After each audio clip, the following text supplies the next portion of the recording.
You know, I've liked Star Wars Rebels since season 2. I don't know, the first season just seemed too whimsical and childish when I first watched it. But something about the second season just hooked me. It seemed to grow up, not like Star Wars Resistance, which stayed childlike for 2 seasons, then ended. And not like the Clone Wars, which began as a young adult series and ended full adult in the 7th season. Amazing stuff. I didn't dislike Star Wars Rebels in the first season, I just got aggravated with the Star Wars version of Aladdin. I just kept expecting to hear him start singing, "One step ahead of the lawman, one jump ahead of the sword, I steal only what I can afford."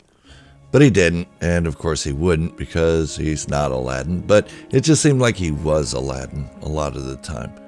But season 2, Maul, Ahsoka Tano, Darth Vader, Malachor, it hooked me. Then came season 3, Grand Admiral mitth'raw'nuruodo, or Grand Admiral Thrawn for short.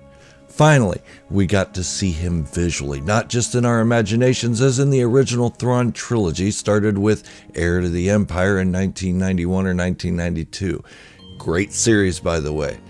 If I was hooked on season 2 of Star Wars Rebels, I was obsessed by season 3.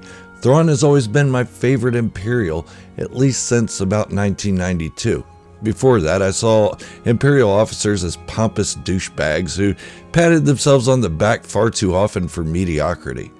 "Ooh, you built the Death Star. Good job, little buddy. You control an entire galaxy. You should have been able to build a fleet of Death Stars." I don't count Darth Vader in that assessment. He's a Sith without Imperial rank. And yes, I know a fleet of Death Stars is unreasonable. I was exaggerating. Alright, I got a little sidetracked. You get the message. That Thrawn is my favorite Imperial. He doesn't pat himself on the back. He actually kind of stays humble for as genius as he is.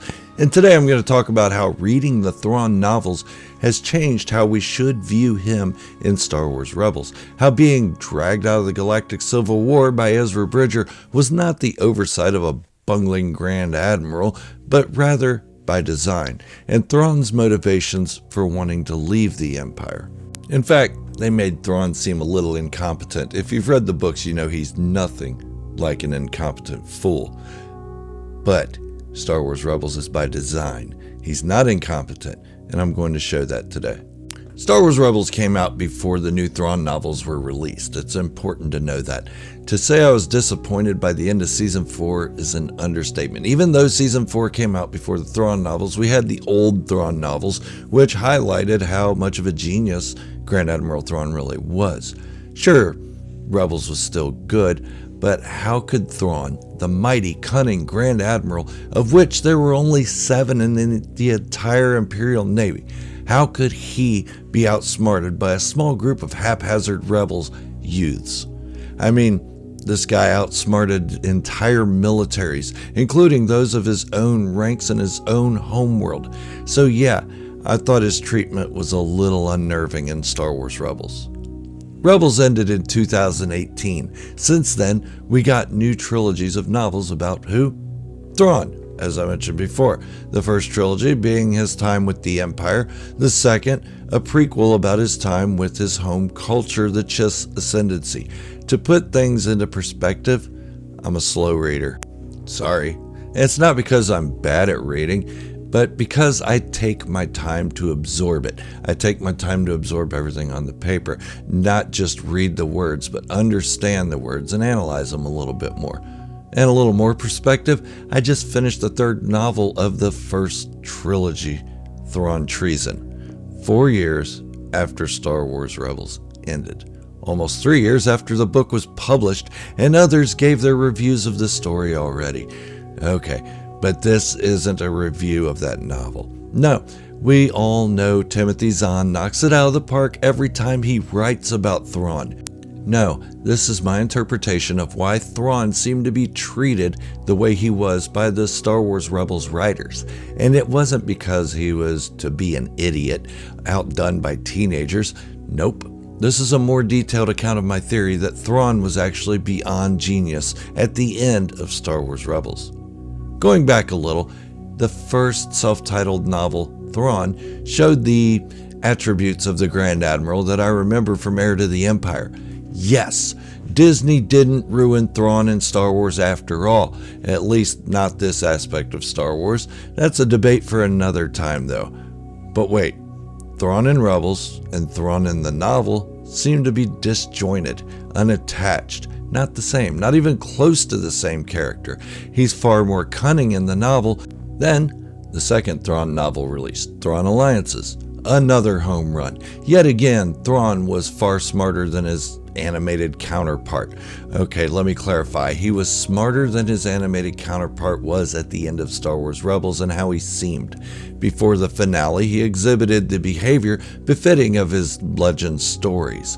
Figuring out Kallus was Fulcrum, capturing Hera Syndulla, and so on was great. But in Thrawn Alliances, he nonchalantly tells Darth Vader that he knows he's Anakin Skywalker, something he figured out just by Vader's personality and abilities and attributes. I mean, I'm pretty smart, but if Donald Trump turned into a cyborg with a full body and face covering, where not even his voice was recognizable, and unless he grabbed a woman by her you-know-what, I wouldn't figure it out that it was him. It just shows that Thrawn and Timothy Zahn, by extension, don't think like an average or above average human. The point is, Thrawn knows how to get information without stating what he's looking for. Then by the third novel, Thrawn Treason, it just exemplifies it. It just shows that Thrawn is a master genius. I mean, beyond any normal genius that we know. I don't know if you know any normal geniuses, but Thrawn's better than them. Sorry. I've made other videos on how I believe Thrawn used Ezra to escape Lothal in Star Wars Rebels. I didn't quite know why, nor have a good reason to back it up, other than this was unlike his character to be beaten by a teenager. But after reading Thrawn Treason, I have to say that there is now reason to support my theory. But if you missed the video, I basically said that Thrawn tricked Ezra into taking him to the unknown regions, possibly to fight the Grisk, or possibly to get away. When I made that video, I was still in the beginning chapters of Thrawn Treason and had no idea how it was going to end. I didn't know there would be another motivation for him to get the hell out of Dodge. And I have to say, there are spoilers for Thrawn Treason ahead. I almost forgot to mention that, and I kind of spoiled the first two books. Sorry about that. If you haven't read it but intend to, go away. If you don't intend to read the novels, don't go away. I'm going to get straight into the plot. The premise of the book is that Thrawn is sent to eradicate a threat, a minor threat that turned into something much bigger. The Grisks. Grisks were a type of marauder similar to the Nile of the High Republic, only they are an actual race and not a combination of different races in the Star Wars universe. The Grisks started off in the unknown regions where Thrawn was from. By the time Thrawn found the problem, they were inching their way into the jurisdiction of the Empire. But in order to remove the threat, he had to work alongside an admiral of the Chiss Ascendancy. Remember? I mentioned that as his home planet, or his home culture, sorry. An admiral he knew very well, Admiral Ar'alani. Alright, let me backtrack just a second. The video you're watching, yes, it is not of Thrawn Treasons. It's of Thrawn during the Rebels Season 3. And I did that by design because there's no video footage of the novel. I'm sorry, you're just going to have to use your imaginations or just not watch it. It's up to you. Alright, during his preparation for the threat of the Grisks, he uncovered a truth that another Grand Admiral of the Imperial Navy was selling parts of Project Stardust to pirates and making it seem as though they were being stolen. That's where we are led to believe the titled word treason comes in, because of the other Admiral, Grand Admiral. Now, maybe I'm stupid, or I just didn't know. But the treason of the other Grand Admiral was misleading. Imperial officers were not permitted to work alongside alien forces, even if that alien force is of their home culture. It could divulge Imperial secrets, tactics, and inner workings of their structures. I mean, I know the Empire was racist against aliens. I wasn't stupid about that, with the exception of Thrawn, of course, at least from the Emperor's point of view. But I didn't know they weren't permitted to team up or form coalitions with those of different races and species. Anywho, teaming up with Ar'alani and the Chiss Ascendancy put Thrawn's loyalties in question and made him a target as a traitor. Hence the title word Treason. The novel ends just before Thrawn returns to Lothal to deal with Ezra Bridger and his rebel friends, which we know how that ends. Bet you thought I'd never get back to Ezra Bridger and the rebels. Haha, but I did. Alright, back to the seriousness. Sorry about that. As Thrawn is plotting the course for Lothal, Emperor Palpatine contacts Thrawn and tells him that his loyalties are in question, but that matter could be discussed after the insurrection on Lothal was put down. In fact, he had a piece of construction he needed Thrawn to build on his ship, and this bit is the chamber we see Thrawn escort Ezra Bridger to, in order to try to turn Ezra from his rebel friends by offering him a chance to be with his deceased parents. I'm still confused as to whether Palpatine was resurrecting those parents. If so, that's a whole other video, whole other topic. Okay, the last thing Emperor Palpatine said to Grand Admiral Thrawn was, "When you return, we will have a long conversation." This was a threat. He's going to see where Thrawn's loyalties lie, whether to the Empire or to the Chiss ascendancy. But it isn't going to be a conversation that anyone would want to have. He's not going to have wine and biscuits ready. He's not going to have a little bit of cheese and say, "Have some brie, buddy. We're going to talk about your loyalties." No, it'll be more like torture. Okay, a lot like torture. Okay, it'll be full-on torture. As I mentioned, Imperial officers are not permitted to work with or cohort with foreign entities. That's treason. Emperor Palpatine wrote the laws and intends to uphold that law, especially against the only alien officer in the Imperial Navy. A high-ranking one at that, one of the highest ranking. Okay, you get it. It'll set an example, and Thrawn understood what that threat meant. He's no dummy. Like I've said before, he's kind of a genius. Okay, so there's Thrawn's motivation for wanting to get the hell out. But he couldn't just take his ship to the unknown regions and get away. Even though the crew of the Chimera are loyal to Thrawn, they're first and foremost Imperials. He would have to go against thousands of adversaries if he were to just defect with his ship. He needed it to look good.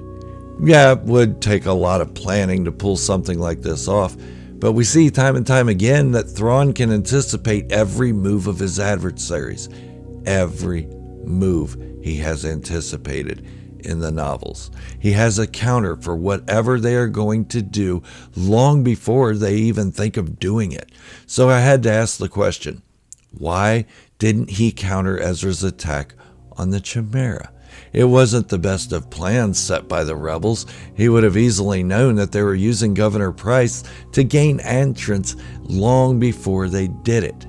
No, Thrawn knew what was going to happen, and he awaited the outcome. And like all of his other squabbles with other people and other armies, he knew he could instigate an outcome that he wanted. He knew an aerial bombardment of Lothal would bring Ezra to him. He also knew that Ezra wouldn't take down the Chimera. The wreckage would have destroyed the city. Ezra would have to take Thrawn and the Chimera out of the system, eliminated as a threat from ever coming back. Thrawn was going to be found guilty of treason. He knew this, but it wasn't beyond Thrawn to give himself up for what he believes. He has strong convictions. No, he needed to get back to the unknown regions to help Ar'alani deal with the Grisk. When he told Emperor Palpatine of the Grisk threat, Palpatine told him, "Darth Vader has already told me about it, and he assures me that they're a distant threat." Palpatine didn't take him seriously as a threat and believed Lord Vader over him. Now, I don't want to say he tricked Ezra into taking him to the unknown regions. That's unfair to Ezra. Ezra was unknowing that Thrawn was even manipulating anything, but I will say that Thrawn instigated the outcome. And I'll also say that he was able to anticipate Ezra's next moves well enough that he already knew what the outcome was going to be before he arrived at Lothal. Now that I know what the Emperor had in store for Grand Admiral Thrawn, it makes so much more sense that his ending in Star Wars Rebels seemed clumsy on his part. It wasn't clumsy at all. He knew his adversary well and his strategies and motivations. The only reason he allowed Ezra to survive throughout Star Wars Rebels was for this reason. It was an escape plan. But let me know what you think in the comments below. I'd love to hear from you. I could be way off base about this, but I mean, how many of us can be way off base when we say Thrawn's a super genius? He is. Just, that's a fact. But go ahead and let me know what you guys think. I'd love to hear from you. And this is Gerald from Star Wars Fanatic signing off, wishing you all great health, happiness, and peace. Thank you for watching, and remember, this is the way, the only way.